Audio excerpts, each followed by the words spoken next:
ابو ذر روایت کرتے ہیں کہ آپ فرماتے ہیں میں نے سرکار کی بارگاہ میں عرض کی حضور مجھے کوئی عمل سکھا دیں، ایسا عمل جو مجھے جنت کے قریب کر دے، جو جنت کے قریب کر دے، جہنم سے دور کر دے، حضور کے ایسا عمل سکھا دیں۔ تو فرمایا ابو ذر جب کبھی بھی گناہ ہونا تو گناہ کے بعد نیکی فوراً کرنا، کیونکہ نیکی اللہ 10 گنا زیادہ کر دیتا ہے۔ کتنے گنا؟ 10 گنا نیکی کو بڑھا دیتا ہے۔ جب بھی تم نیکی کرو گے نا، وہ تمہاری نیکی تمہارے پہلے گناہ کو ختم کر دے گی، اس کو مٹا دے گی۔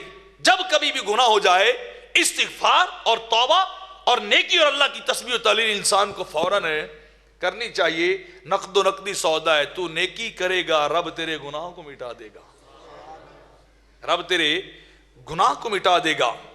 تو میں نے عرض کی حضور مجھے اتنا تو بتائیے، جو میں کلمہ پڑھتا ہوں اکثر ابو ذر کہتے ہیں لا الہ الا اللہ، حضور یہ کلمہ پڑھنا بھی بلا نیکی ہے، جو میں ہمہ وقت وظیفہ رکھتا ہوں کیا یہ بھی نیکی ہے؟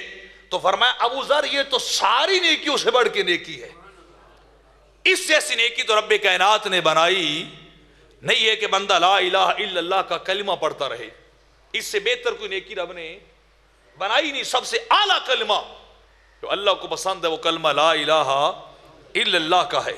تو فرمایا یہ کلمہ تجھے ضرور پڑھنا چاہیے۔